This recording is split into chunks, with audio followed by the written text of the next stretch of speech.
Assalamualaikum warahmatullahi wabarakatuh. Perkenalkan, nama saya Ilma Nabila, NIM G141700061. Pada kesempatan kali ini, saya akan memaparkan rencana penelitian saya yang berjudul Penerapan Metode CHART pada Pengklasifikasian Bekerja dan Pengangguran di Kabupaten Subang, yang dibimbing oleh Bapak Dr. Insinyur I. Made Sumertajaya MSI dan Bapak Mulyanto Raharjo Estat. Adapun pokok bahasan yang akan dibahas kali ini yaitu latar belakang, tinjauan pustaka, metodologi penelitian, dan daftar pustaka. Indonesia merupakan negara berkembang yang memiliki jumlah penduduk yang semakin bertambah. Adanya pertambahan penduduk dapat meningkatkan jumlah angkatan kerja. Berikut adalah tabel penduduk usia kerja dan angkatan kerja pada bulan Agustus 2018 sampai 2020. Dapat dilihat bahwa penduduk Indonesia yang memiliki usia kerja pada bulan Agustus 2020 sebanyak 203,97 juta orang dan 138,22 juta orang adalah angkatan kerja. Dengan bertambahnya angkatan kerja, maka pemerintah berupaya melakukan pembangunan ekonomi dengan menciptakan lapangan pekerjaan dan memberikan kesempatan pada penduduk angkatan kerja. Kemudian, berikut adalah bar chart tingkat pengangguran terbuka menurut provinsi pada bulan Agustus 2020. Dapat dilihat bahwa Jawa Barat memiliki tingkat pengangguran terbuka atau TPT tertinggi ketiga di Indonesia. Salah satu kabupaten di Provinsi Jawa Barat yang memiliki nilai TPT relatif tinggi yaitu Kabupaten Subang. Seperti pada tabel di atas, yaitu tabel TPT menurut kabupaten atau kota pada bulan Agustus 2018 sampai 2020.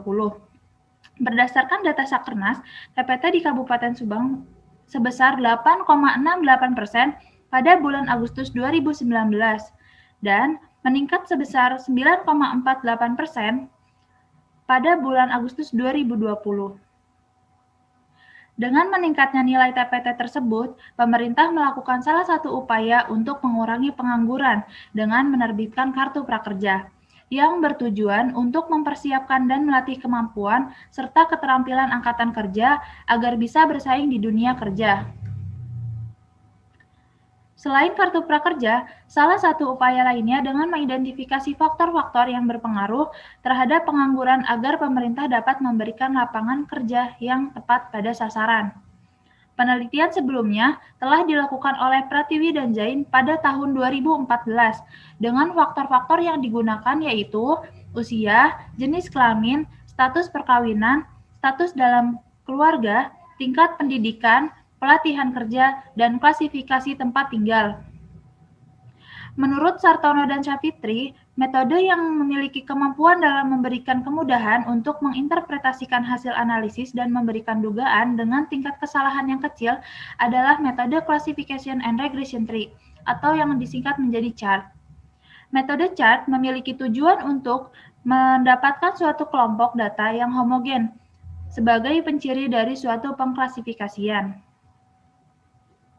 Tujuan dari penelitian ini adalah mengetahui faktor-faktor yang berpengaruh serta karakteristik dari pengangguran di Kabupaten Subang tahun 2020 menggunakan metode CHART. Definisi angkatan kerja. Penduduk angkatan kerja merupakan penduduk usia kerja yang dibagi menjadi bekerja dan pengangguran. Metode Classification and Regression Tree atau metode CHART pertama kali diperkenalkan oleh Leo Breiman et al. Pada tahun 1984. CHART adalah suatu analisis statistik non-parametrik yang dapat menggambarkan hubungan antara peubah respon atau peubah dependen dengan satu atau lebih peubah penjelas atau peubah independen. Apabila peubah respon berskala kategorik, maka metode yang digunakan adalah metode pohon klasifikasi. Pohon klasifikasi adalah metode yang menggunakan aturan untuk menentukan kelas dari suatu objek yang memiliki nilai-nilai peubah penjelas atau peubah independen. Berikutnya, adapun prinsip algoritma dalam pembentukan pohon klasifikasi, yaitu pengidentifikasian peubah, pemilihan pemilah, penentuan simpul terminal, penandaan label kelas, pemangkasan pohon klasifikasi, dan penentuan pohon optimal. Untuk tahap yang pertama yaitu pengidentifikasian peubah. Peubah yang akan dipilih berdasarkan aturan pemilahan. Pemilihan pemilah tergantung pada peubah penjelasnya. Jika peubah penjelas kategorik berskala ordinal, maka pemilah yang didapatkan L-1. Kemudian, jika peubah kategorik berskala nominal, maka pemilahan yang didapatkan yaitu 2 pangkat L-1 min 1. Dan jika peubah penjelas kontinu dengan N merupakan nilai amatan sampel yang berbeda, maka pemilah yang didapatkan N-1 pemilahan yang berbeda. Tahap kedua yaitu pemilihan pemilah. Metode pemilihan pemilah terbaik dari peubah penjelas menggunakan nilai impuritas. Nilai impuritas merupakan pengukuran keheterogenan dari suatu simpul dalam pohon klasifikasi untuk menemukan fungsi pemilah yang terbaik. Nilai impuritas memiliki beberapa fungsi, salah satunya indeks Gini, yang didefinisikan sebagai berikut. Kemudian, suatu evaluasi pemilahan oleh pemilah S pada simpul T yang disebut goodness of split didefinisikan sebagai berikut.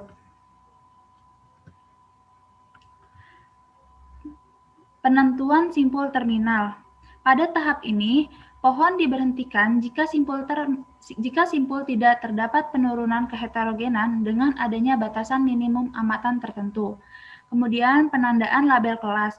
Penandaan label kelas berdasarkan jumlah anggota kelas terbanyak yang menggunakan persamaan berikut. Tahap selanjutnya yaitu pemangkasan pohon klasifikasi. Pemangkasan pohon klasifikasi atau pruning dilakukan untuk memangkas bagian pohon yang kurang penting. Kemudian penentuan pohon optimal, hasil dari penentuan pohon klasifikasi berupa sederet pohon klasifikasi yang berukuran optimal dengan meminimumkan tingkat kesalahan klasifikasi. Selanjutnya yaitu tabel ketepatan klasifikasi. Menurut Han et al., hasil klasifikasi dapat dievaluasi dengan menghitung nilai akurasi atau tingkat pengenalan, kemudian sensitivitas atau penarikan kembali, dan spesifisitas. Berikut adalah tabel ketepatan klasifikasi dan beberapa persamaan untuk akurasi, sensitivitas, dan spesifisitas. Data yang saya gunakan adalah data sekunder dari hasil survei Angkatan Kerja Nasional atau Sakernas Agustus 2020. Berikut adalah peubah yang saya gunakan, yaitu dengan 1 peubah respon dan 8 peubah penjelas. Prosedur analisis. Tahap pertama yaitu pra-proses data, tahap kedua yaitu eksplorasi data, tahap ketiga mengklasifikasikan angkatan kerja menjadi bekerja dan pengangguran, tahap keempat membangun pohon klasifikasi chart, tahap kelima evaluasi dengan tabel ketepatan klasifikasi, tahap keenam dan yang terakhir interpretasi hasil klasifikasi. Berikut adalah daftar pustaka yang saya gunakan. Sekian presentasi dari saya, terima kasih.